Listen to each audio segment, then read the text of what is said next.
Well, President Joe Biden yesterday signed the debt ceiling bill in the Oval Office. By doing so before tomorrow's deadline, the nation averts what was widely expected to be an economic disaster that could have included a stock market crash, even more inflation, higher interest rates, and even delayed Social Security checks. The White House, in a press release this morning, singled out Senator Amy Klobuchar for her leadership role in securing the deal. I spoke with Senator Klobuchar this morning as she dropped by the studio a short time ago. Senator Klobuchar, kind enough to join us and come in studio. Thank you so much. Well, thanks, Esme. It's great to be on again. Well, it's been amazing with the past few days and weeks what you've been through. I think people are just fed up with the brinksmanship and coming down to the last second. We're glad that it all passed, but what do you have to say about that? I know this is something that's frustrated you. Yes, this brinkmanship is just so bad for the country, but at the same time, I try to look at how we go forward. And in this case, actually, even a few days before the deadline, we voted through a bipartisan agreement. And it wasn't easy. It was a compromise. But actually, I think there's some good things about this agreement. As Speaker McCarthy has pointed out, as President Biden has pointed out, this makes sure that we are completely protecting Social Security and Medicare. It makes sure that our veterans' health care is protected, but at the same time, it brings the deficit down by $1.5 trillion. And so, and returns $28 billion in unspent COVID funds that would have been eaten up in other ways. Some ways I would have supported, but a lot of those dollars were unspent. So this was a compromise. It's a 2-year deal, so we don't have to go through this drama again, and we won't be sitting here lamenting it again. Until after the next presidential election. Yeah, okay, but it still was a 2-year agreement. So I thought it was important. Our country's moving forward right now. We are out of the silos that we were in during the pandemic. People are gathering, sold out crowds at everything from concerts to graduations, teaming with parents and grandparents, and people going to restaurants. We want to keep going forward. All right. I know that sometimes people following Washington politics thinks it's all procedure and all a mess, but there are bills that are being proposed. You have one about rail safety, and there have been 2 train derailments, including one this past week here in Minnesota. In addition, obviously, to the one in Palestine, there have been others around the country. What would your bill do? Well, what the bill does is it says, let's just do some really nuts and bolts safety requirements in place. Because luckily, the recent derailment in Lancaster, Minnesota, there wasn't any injuries. And what we saw, a more serious derailment in Raymond, those train cars, I was there.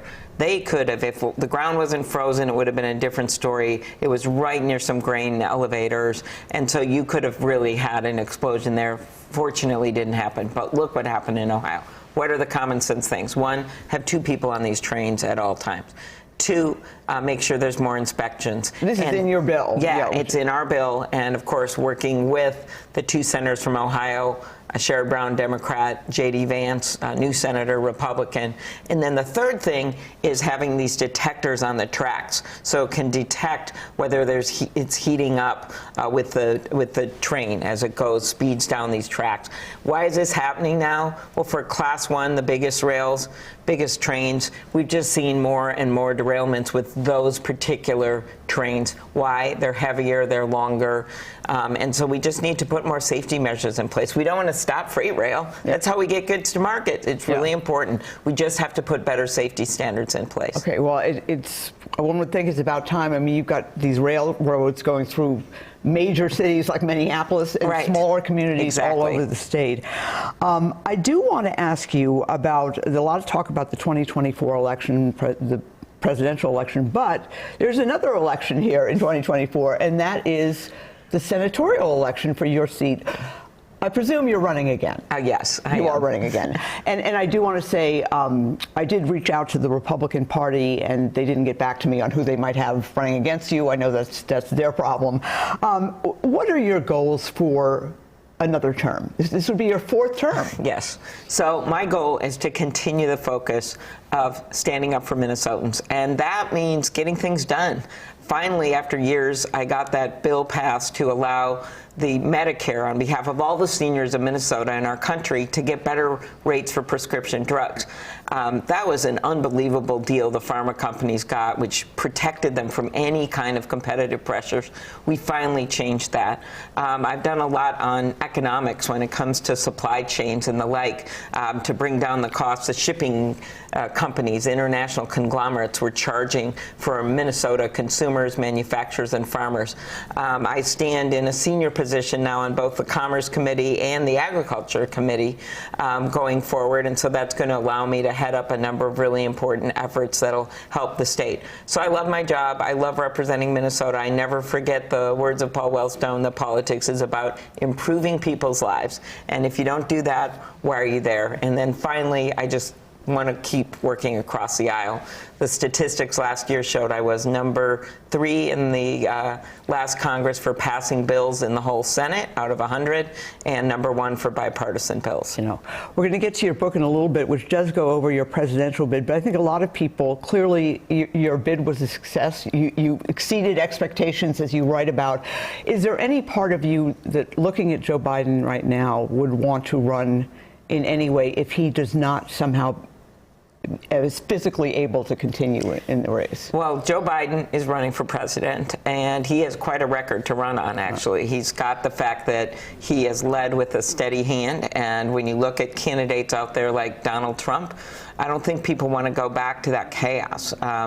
So many people in the last midterms voted Democratic, even if they didn't agree with everything that some of the candidates stood for, because they wanted to protect our democracy, didn't want to undermine it. Joe Biden's been a leader on that, as well as you see the recent job reports adding 330,000 jobs. Our country did because of our great businesses and workers. Our country is on the upswing. Yeah. There are questions, though, that a lot of people have. Even Congressman Dean Phillips, who was a colleague and a friend of yours, says he shouldn't run. I want to ask you about the last time he was in Minnesota, because you were there at Cummins Manufacturing up in Fridley, and you gave a rousing speech. The governor gave a rousing speech. Tina Smith spoke with a lot of energy and verve. And when the president came on, a number of reporters were going, what's the deal? There was very low energy. He seemed exhausted, frankly.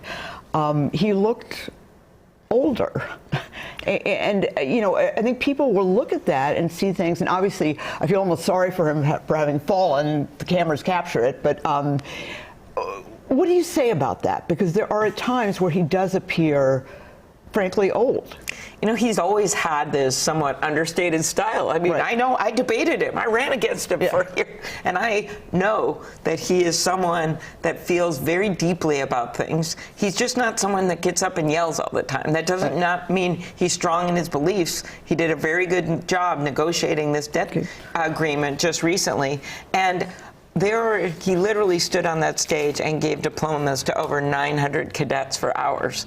And then there was a sandbag there. You know, I can't tell you how many world leaders, including the head of China, have fallen down rather dramatically at events. Everyone falls because you are like, at some point you're going to trip on a stair. So, you know, such is life. And I think, again, the president has governed with a steady hand and bounced back every time, including on that stage. Right. And actually he did at the end. He got going. So at the end of that, but there were a number of people who were wondering about that. Your new book is out, The Joy of Politics. We actually have a shot of it beyond my just holding it up here. And you actually call it The Joy of Politics, kind of this familiar logo here, The Joy of Cooking, maybe a little bit. That's what I thought. But one of the things I got to ask you about is the title. And you actually write about that in your book. Why pick this particular moment in time to write a book about joy in politics? As in how Pollyannish, how dumbheaded, how completely naive can you actually be? Why did you call it joy? Because there's a lot of tough things. The subtitle is Surviving Cancer, Your Cancer, a campaign, a pandemic, an insurrection, and life's other unexpected curveballs, including the very, very serious illness that your husband had with COVID. Why the joy? Well, because I think we spend a lot of time right now lamenting setbacks. And there are setbacks, don't get me wrong. There's a lot of hard times for people, especially through that pandemic where moms had their toddlers on their knees and their laptops on their desk and teaching kids how to use the mute buttons. But I look at how have we gotten out of that, and we've gotten out of it big time. And I look at the joy in what I went through in my life, whether it was the cancer, whether it was losing my dad, is the same as what America's gone through in the last few years. So I like to look to the going forward and the positive. And to me, that's finding joy in the comebacks. And that is everything from finding out I was 100% cancer-free after, my husband's getting up at 4 in the morning, taking me to radiation, after these incredible nurses and doctors and people that helped me out on that front. And also just how our nation has emerged and how we have gotten things done in Washington. Getting a veteran their benefits, man, that is joy. Helping a family adopt a child, that is joy. Saving someone's honeymoon because there were problems with their passport. These things have all happened in my office. So I just think telling those stories and about the positivity in politics is really important. And when the book was announced last fall, Bernie's book was also announced the same day, and it's called How to Be, You Too Can Be Angry at Capitalism, or something like this. So he, for a joke, and Bernie is funny, he kept coming up to me in December when I was trying to get this Afghan refugee bill done that I have with Lindsey Graham, really important bill. I'm going to get it done this year. But Bernie kept coming up to me on the floor and going, "Where's the joy? Where's the joy? I don't see the joy." So my answer is in this book. There is joy in getting things done. Okay, and apparently that originally was a quote from Paul Wellstone, who after a defeat on the floor came into his office and said, he said his whole staff was watching something go bad on the floor, and they walked in and they were all like looking down, and he said, "Where's the joy in this room? I don't see it right now." Sort of making fun of himself. Right. So you got to remember through those bad times, if you're not optimistic and bullish on America and what we can do going forward, no one else is going to want to be either. So that is part of our job, to point out when we get things done, and also when people do such extraordinary things. Ordinary people doing extraordinary things in this country every single day. All right, we got some pictures from the book. The hot dish picture, I believe your daughter and your husband are bringing, you and your husband, or you and your daughter, excuse me, I can't see here. The husband's in the back. The husband's in the back. The recipe for the hot dish, folks, is on our website for those that want it. And then also, I did want to show also the picture of your husband, John. Reading this book, we have a picture of him in the hospital after he donated plasma. And I don't think people realize, including myself, there he is with a big thumbs up, how very sick he was. And how frightening that was for you and your family. He got COVID early on, way before the vaccines. And in like the first 2 months, he was at a bar with a friend, and the friend didn't know that he had it. And so you finally were able to we pinpointed what it was when that guy found out he had the antibodies. And so anyway, but John ends up in the hospital at the time he was in D.C. with me, and like 19 people were hospitalized. It's a crazy. And so he ended up in the hospital on oxygen and made it through, but still was isolated for weeks afterward because at the time there weren't enough tests. We had the whole experience everyone else did back then. And so he ended up getting through it.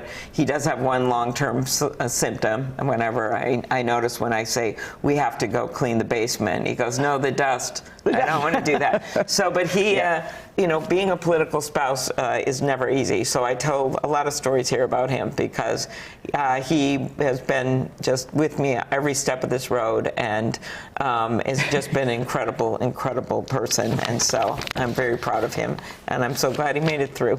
Yeah, absolutely. And so what if he doesn't clean the basement? I know. It's a minor point. Anyway, the book really is interesting, and it really does go back into what we've all been through, just how tough it's been. I mean, kudos to us that we survived.